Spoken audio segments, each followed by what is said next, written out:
9:30, ustedes se encuentran disfrutando de Revista de la Mañana a través de los 90.4 FM, esto es Laud Estéreo y tenemos invitados, sobre todo para hablar acerca de algo que se llama un informe, Bogotá, ¿cómo vamos? Seguramente algunos lo han escuchado, tiene tantas cosas interesantes para contar acerca de la situación actual de Bogotá, pero queremos abarcar un poco las cifras, cómo estamos, alcances, retos. Es bien interesante lo que vamos a dialogar con Felipe Bogotá, quien es justamente director de Bogotá. ¿Cómo vamos? Felipe, bienvenido a los micrófonos de Revista de la Mañana. Muy buenos días. Hola, buenos días, muchas gracias por la invitación. Soy No, Felipe Mariño, el anterior director era Felipe Bogotá y suele haber confusión, pero no hay problema. bueno. Cuéntenos, Felipe, ¿cómo va todo? Hablemos un poco acerca de lo que significa este tema de Bogotá. ¿Cómo vamos? Bueno, nosotros hacemos un informe anual, más o menos en la semana que cumple años Bogotá, y ese es nuestro regalo desde hace más o menos 25 años desde Bogotá, ¿cómo vamos? Que estamos al aire dando estos informes. Y lo que hacemos es analizar más o menos unos 200 indicadores de calidad de vida en dimensiones como seguridad, movilidad, salud, vivienda, bueno, varias dimensiones, por lo menos unas 10 dimensiones de calidad de vida, 200 indicadores y tratar de contribuir a tener una ciudad que escuche a la sociedad civil y que podamos construir colectivamente una mejor calidad de vida para esta ciudad. ¿Con qué nos encontramos para el informe de 2024? Acá es importantísimo decir que si bien estamos en agosto de 2025, este informe es de 2024, porque es importante en aras de la esperar a que se consoliden las cifras. Nosotros recolectamos cifras oficiales y eso toman su tiempo. Entonces, para que la discusión no sea sobre el dato, sino sobre el fenómeno o lo que quisiéramos destacar, entonces nos tomamos nuestro tiempo. Finalmente, construimos unos 4 mensajes principales. El primero, Bogotá se está envejeciendo, esto no es nada nuevo, pero es importante anticiparnos como ciudad a este envejecimiento. Hay ejemplos que ya estamos revisando como el de Buenos Aires, Montevideo, Santiago de Chile, donde ya han tenido esta aceleración en el envejecimiento previo a nosotros, entonces hay mucho para aprender y esto pues se ve sobre todo explicado por la disminución en las tasas de natalidad de Bogotá, mientras que en el 2000 más o menos en promedio una mujer tenía 2 hijos en el 2000. Hoy en el 2024 pues la tasa está en 0,84, menos de un hijo. Entonces estas bajas en la tasa de natalidad también tienen repercusiones, por ejemplo, en temas de educación. Las matrículas, y ustedes seguramente lo han documentado en otros escenarios, han venido disminuyendo. Los colegios han tenido que, algunos colegios, tanto públicos como privados, han tenido que cerrar o adaptarse a esta nueva realidad. Lo mismo con las universidades que han tenido que adaptar sus pensum. Ahora están, por ejemplo, sacando programas tecnológicos. Bueno, digamos que hay varias repercusiones que incluso también se ven en vivienda.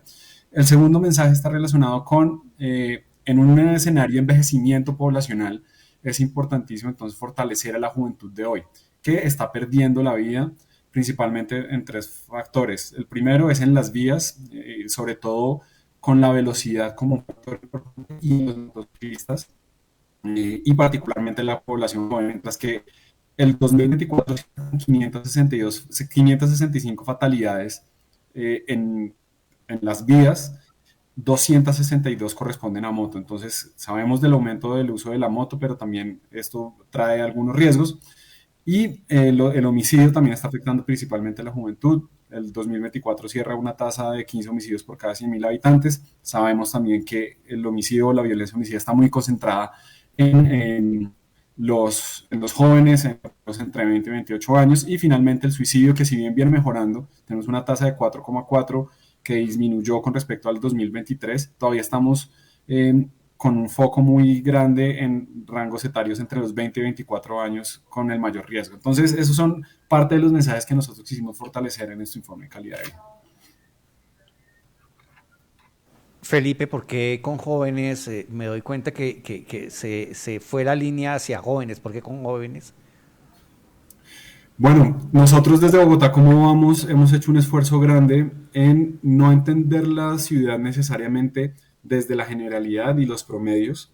Si por ejemplo hablamos de homicidios, si bien venimos 2 años aumentando, si comparamos con 1999, 1990, pues va disminuyendo. Lo mismo pasa con el desempleo que viene disminuyendo en la ciudad. Lo que nosotros nos concentramos en Bogotá, ¿cómo vamos? Es identificar esas brechas poblacionales y territoriales para que nuestros mensajes puedan tener esta capacidad de focalización y priorización y definitivamente en un contexto pues justamente de envejecimiento consideramos valioso focalizar la atención de la política pública y las soluciones en la población joven, que también no solamente vemos algunas brechas en su calidad de vida relacionadas con la seguridad, con la seguridad vial, sino también, por ejemplo, en la informalidad, en el empleo, en donde este rango etario de juventud pues tienen los mayores desafíos. Entonces es por esto la focalización de que en este particular informe hicimos alrededor de la calidad de vida de los jóvenes, porque encontramos. Felipe, dentro del estudio que ustedes hacen y sobre la entrega de este segundo boletín trimestral de Bogotá, ¿cómo vamos? Hablan perdón, de envejecimiento de Bogotá. Sí, señor. Discúlpeme. De Bogotá. Entonces quería preguntarle lo siguiente, Felipe, el tema de esta investigación que ustedes hacen, de este análisis que ustedes hacen, van más allá en el tema psicológico o en el tema personal, no sé cómo llamarlo, de esos temas que están ustedes midiendo, o por el contrario, ustedes simplemente lo hacen a una tasa lineal y pare de contar. Acá hay varios elementos, principalmente el espíritu del informe calidad de vida es indagar sobre indicadores de fuentes de información primaria que normalmente pues son la Secretaría de Salud, los diferentes sectores de la administración distrital y algunas entidades del gobierno nacional como el DANE, como, bueno, Instituto de Medicina Legal, y a partir de esos indicadores muy puntuales nosotros hacemos un análisis. Entonces, para responder a su pregunta, no profundizamos tanto en ese sentido. Ahora, nosotros en las mesas de discusión, porque para publicar este informe, por eso también nos tomamos nuestro tiempo, hacemos diferentes discusiones con otros expertos, aparte de la red de expertos de Bogotá, como vamos, para cualificar y tratar de encontrar las razones y los porqués y las causas de algunos fenómenos que estamos observando. Y es en esas conversaciones donde nosotros sí entramos a profundizar por lo menos en esa discusión y queda documentada y hace parte del informe, pero no es su principal objetivo, explicar algunas de las causas, particularmente con los jóvenes. Por ejemplo, hay una organización, Hermanity Youth Network, GOIN, que sí profundiza a través de encuestas y va más allá de indagar justamente cuáles son como esos factores de riesgo o esos factores de comportamiento particulares de la juventud en este caso.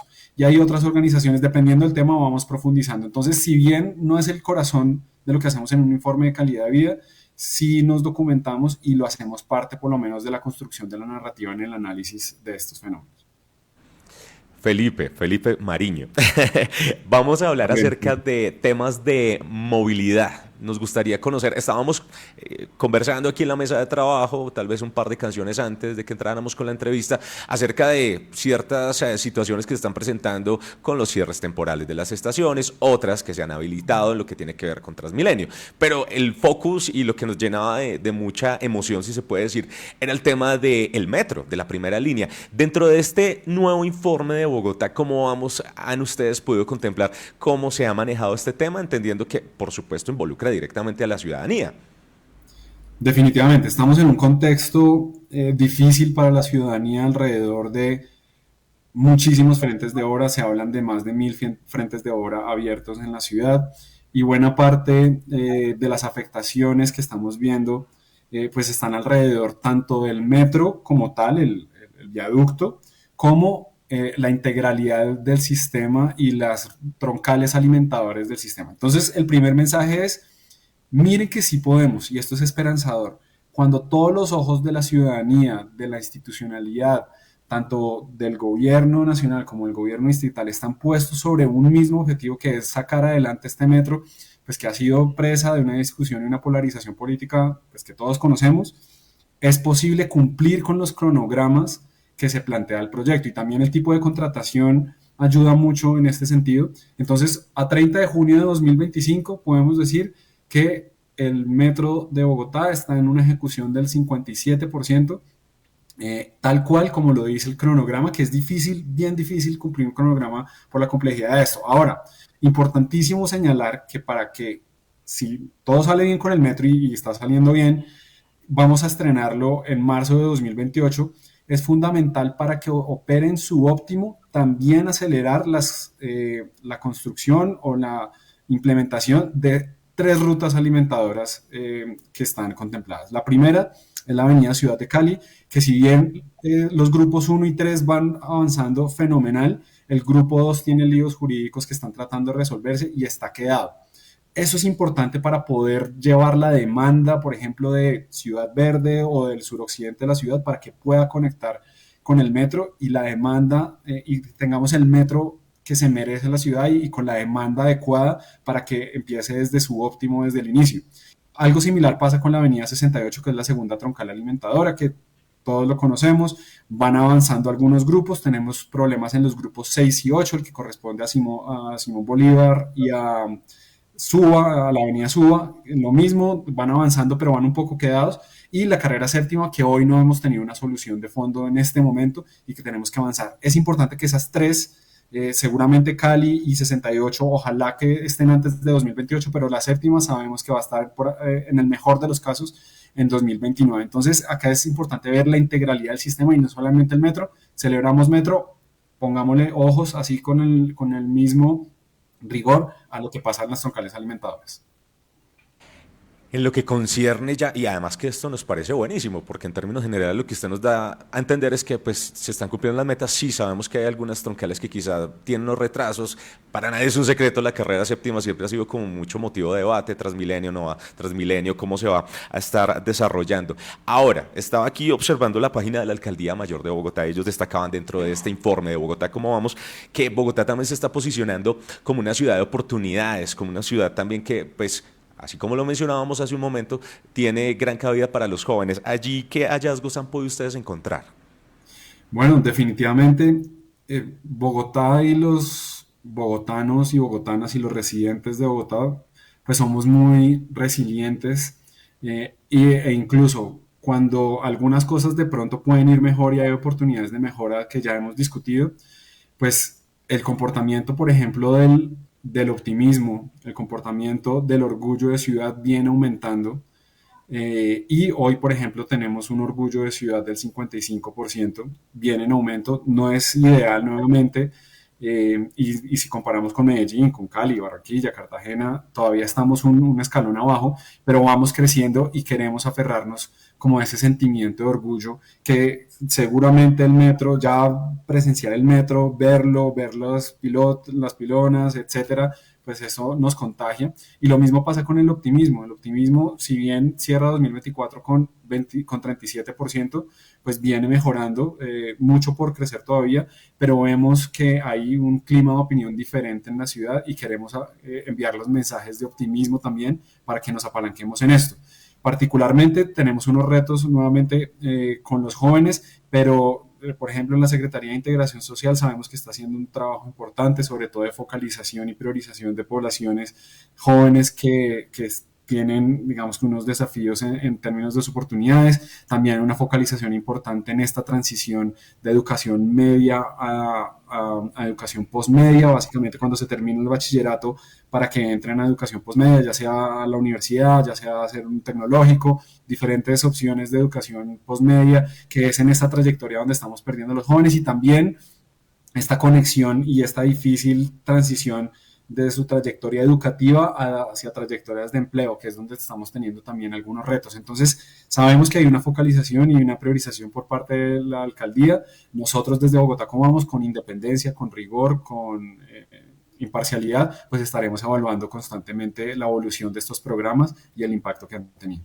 Felipe, minutos antes de comunicarnos con usted para hablar de este informe, estábamos hablando del trabajo que ha venido haciendo el IPES, el Instituto para la Economía Social, que viene haciendo, pues, obviamente, algún tipo de capacitación y viene trabajando con otros países para afianzar el tema de la economía social. ¿Cómo encontraron ustedes dentro del tema la informalidad? Esa informalidad de los vendedores de calle, las personas que no tienen un trabajo estable, se ha mantenido, ha subido, ha bajado, y cómo meter o cómo se inmiscuyó o se metió a los extranjeros, a los ciudadanos extranjeros, los migrantes en Bogotá. Bueno, definitivamente es un gran reto de ciudad y de país alrededor de la informalidad. Bogotá, digamos que el impacto grande lo hemos visto después de pandemia y acá es importante que hay varios indicadores que podemos relacionar y que son justamente como todavía algunos rezagos pues de esta crisis social, de salud que empezó siendo de salud pero terminó siendo social de la pandemia, y eso es lo que estamos viendo en Bogotá, que tenemos un gran reto.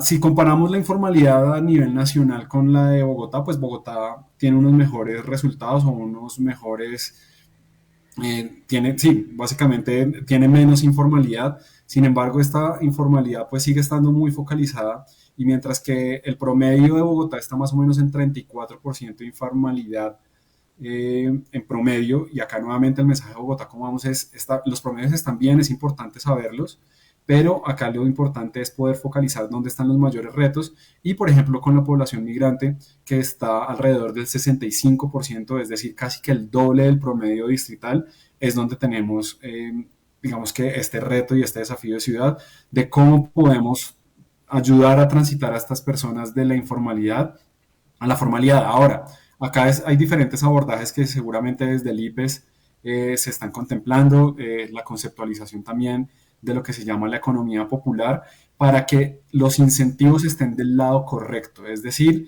que las personas que hoy están en el sector informal pues tengan los incentivos correctos para poder transitar hacia la formalidad, o que eso sea posiblemente el último paso de un fortalecimiento de sus unidades productivas, para que no sea tan disuasivo formalizar, porque la gente en su cabeza, cuando le hablan de formalización directamente, pues sabe que va a tener que empezar a pagar más cosas, impuestos, y hay unas responsabilidades. Entonces, si nosotros logramos eh, ubicar los incentivos de la formalización en los momentos oportunos de un proceso, entonces esto seguramente va a tener mejores resultados, y eso se va a ver reflejado en las poblaciones donde tenemos mayores dificultades. No solamente es en la población migrante, también en las mujeres, en los jóvenes, en las personas mayores hay mayores niveles de informalidad del promedio que el promedio distrital.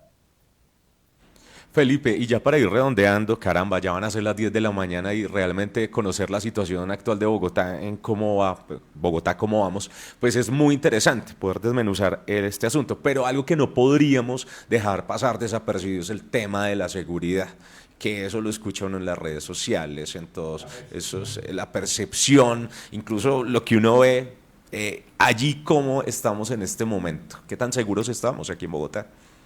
Bueno, tenemos resultados matizados. Vamos a dividirlo entonces en dos secciones. Lo primero es la violencia en términos generales.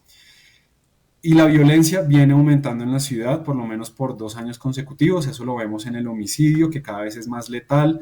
Nuevamente pasamos a tener 1.200 homicidios en 2024, una tasa de más o menos 15 homicidios por cada 100.000 habitantes, cuando veníamos de alrededor de 13 homicidios, un poco más, por cada 100.000 habitantes. Esto también lo vemos con un crecimiento importante en otros indicadores de violencia, como la violencia intrafamiliar, que también tiene unas consideraciones de género, en donde más del 70% de las víctimas de violencia intrafamiliar pues son mujeres, que ha venido también aumentando en los últimos, pues en el último año particularmente, con 42.000 casos denunciados. Esto depende mucho de la denuncia y eso es importante tomarlo con pinzas. Y lo mismo pasa con los delitos sexuales, donde alrededor del 74% de las víctimas de delitos sexuales son las mujeres. El femicidio o el homicidio de mujeres también viene aumentando, y el 2024 cierra con 115 casos, cuando estábamos alrededor en el 2023 de los 98 casos o alrededor de los 90.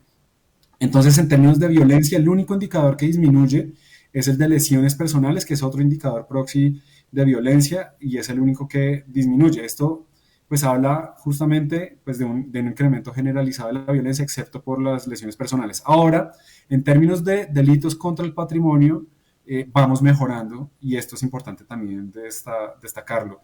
El 2024 cierra con una disminución del 17% en el hurto común, que es una combinación de hurto de personas, de hurto a automotores, de hurto a establecimientos comerciales y digamos que la denominación que se utilizó en el plan de desarrollo es el hurto común para tener una cifra sobre la mayoría de los hurtos que son delitos contra el patrimonio y ahí vemos una disminución importante en la ciudad y lo importante de esto es que estas disminuciones se dan en un contexto de aumento de la denuncia. Entonces, el argumento que normalmente se dice es que están disminuyendo los hurtos porque la gente no está denunciando. Digamos que tiene como debatirse en la medida que en el 2023 la denuncia estaba alrededor del 45% y el 2024 del 55% de las personas. Hay mucho por recorrer, definitivamente, el 55% no es lo ideal, pero por lo menos va aumentando. Entonces, en un escenario de aumento de la denuncia, están reduciéndose las denuncias por hurto. Es decir, que es viable decir que el fenómeno como tal viene disminuyéndose y eso es importante destacarlo. Felipe, yo quiero no ponerlo contra la pared, pero sí quiero hacerle una pregunta muy académica, ya que estamos en universidades y tal. Y es el tema, este es el segundo boletín trimestral. Hablemos de una calificación de 1 a 5 para el alcalde mayor de Bogotá, siendo esto el 50% del año. Más o menos, ¿qué promedio, qué calificación le da a usted? ¿Si está pasando o no está pasando el año? Yo, para responderle contundentemente, la precisión es que el informe de calidad de vida hace evaluación del primer año de gobierno, que termina en 2024, y de 6 meses de implementación de plan de desarrollo, es decir, el plan de desarrollo de Carlos Fernando Galán empieza su implementación el 12 de junio de 2024 y nosotros estamos evaluando hasta el 31 de diciembre de 2024. Estamos evaluando 6 meses, entonces cualquier evaluación ahorita es preliminar. Yo digo que va por buen camino, institucionalmente y la inercia institucional dificulta varias cosas, pero para darle una calificación teniendo en cuenta el avance de su rol como alcalde hasta 2024 en ese primer año, teniendo que haber superado una crisis ambiental o 2 crisis ambientales relacionadas pues, con los incendios que arrancaron en febrero, después la crisis del agua. Con esto, para terminar, yo le pondría pues, un avance entre 3, 5 y 4, esperando muy atentamente qué es lo que va a pasar, por ejemplo, cuando saquemos nuestra encuesta de percepción ciudadana de 2025, para ver ya después de 1 año y medio o 2 años de tener a Carlos Fernando Galán, cómo se está sintiendo la gente. Bueno, por lo menos arriesgado, Felipe, muchas gracias. Pensé que no se iba a comprometer. No, estamos en una etapa preliminar, por eso todos los disclaimers antes, y pregúnteme más adelante cómo va evolucionando esto. Claro que sí, claro que sí.